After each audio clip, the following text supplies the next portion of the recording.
Welcome back to Boston Research. मैं हूं आपका दोस्त सौरभ। दोस्तों आज मैं आपके लिए लेके आ गया हूं फ्लैग पैटर्न का ब्रेकआउट। जी हाँ, इस शेयर ने अभी अभी 30 तारीख को जब मैं वीडियो को बना रहा हूं तब इसने एक बुलिश फ्लैग पैटर्न का ब्रेकआउट दिया हुआ है और आप इस वीडियो को देखेंगे 31 अगस्त को, क्योंकि इस वीडियो को मैं अब बॉस्टन टाइम से बना रहा हूँ 30 अगस्त को और आपके पास ये वीडियो पहुंचेगी 31 अगस्त को। तो डेट का काफ़ी ज़्यादा ध्यान रखें कि आप इस वीडियो को कब देख रहे हैं। वैसे तो आपको कोई ट्रेड लेना नहीं, क्योंकि मैं सेबी रजिस्टर्ड फाइनेंशियल एडवाइजर नहीं हूँ, तो मैं ये वीडियो सिर्फ एजुकेशन और इंटरटेनमेंट पर्पजेस के लिए बना रहा हूँ। चलिए आगे बढ़ते हैं। और इस शेयर से रिलेटेड थोड़े डिटेल्स मैंने लेफ्ट हैंड साइड में लिखे हुए हैं, आप चाहें तो उसको पढ़ सकते हैं। जहाँ पे market cap 55,000 crore, P ratio 55.71, sector P 63, price to book 6.7, EPS 7.43 जो कि रिसेंटली अभी क्वार्टर में आया था, रिटर्न ऑन इक्विटी 12.5 और रिटर्न ऑन कैपिटल पर 13.41। तो इस चार्ट में हमें समझने की बात यह है कि यहाँ पे जो वॉल्यूम ट्रेड हुआ है 30 अगस्त को वो लगभग 13.57 मिलियन, जी हाँ 13.57 मिलियन शेयर्स का ट्रेडिंग हुआ है यहाँ पे।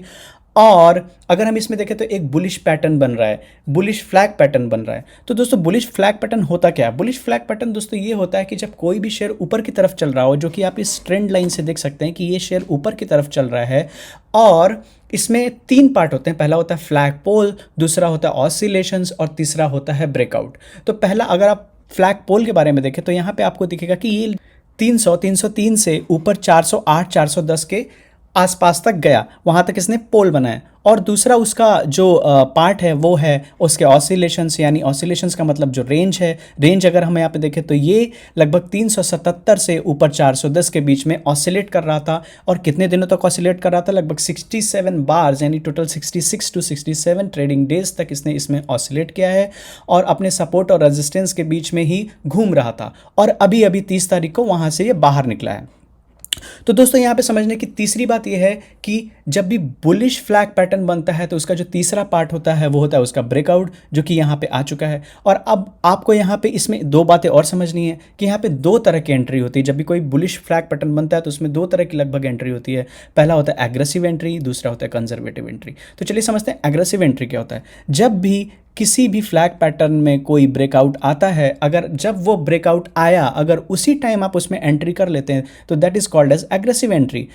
While if you do the entry on the next trading day, when you come to know that the closing price of the share was above the previous trading day, इसका मतलब क्या? मतलब अगर कंजर्वेटिव एंट्री वो हो गई जहां पे आपको ये दिखेगा कि आपने जो एंट्री की वो 416 रुपये के ऊपर की। जब हम एंट्री करने की पोजीशन बनाने की बात करते हैं तो यहाँ समझने की एक और बात है।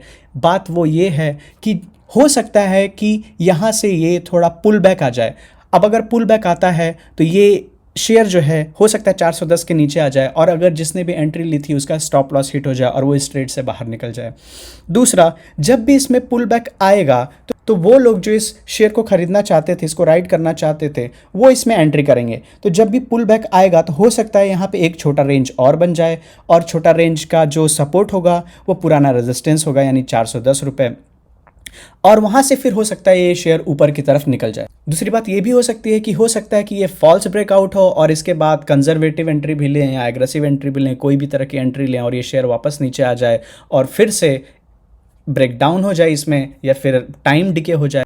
तो यहाँ से एंट्री लेने के लिए सबकी अपनी अपनी रणनीति होती है और उस रणनीति को फॉलो करके इस शेयर का जो ब्रेकआउट है उसको राइड किया जा सकता है।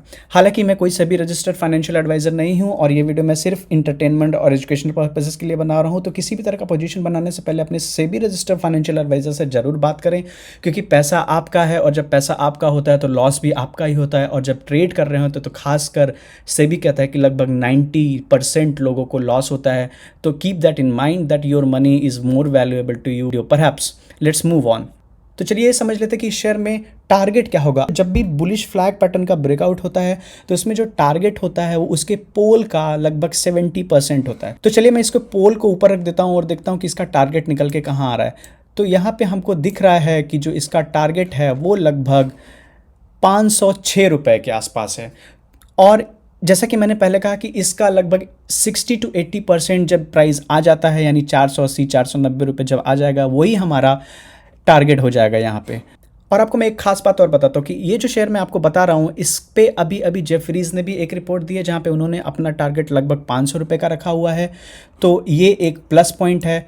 और दूसरा है कि हैवी वॉल्यूम्स के साथ इसमें ट्रेडिंग हुई है 30 अगस्त को, वो भी एक चीज़ है। चलिए तो अब जान लेते हैं कि ये शेयर है कौन सा। तो दोस्तों आपको बता दूं, ये कंपनी है इंडियन होटल्स, जो कि टाटा ग्रुप की एक कंपनी है। टाटा ग्रुप का एक होटल है, ताज के नाम से बहुत फेमस है, आप इसको जानते भी हैं। और दोस्तों इसका टिकर है INDHOTEL, इंड होटल। और दोस्तों अगर आपको ये वीडियो अच्छा लगा हो तो लाइक शेयर सब्सक्राइब करना ना भूलें, because that's how I know if I am creating value to you. And if you like share and subscribe, it will motivate me to make more videos like this, and I will meet you in the next video. Until then, take care, जय हिंद, happy investing.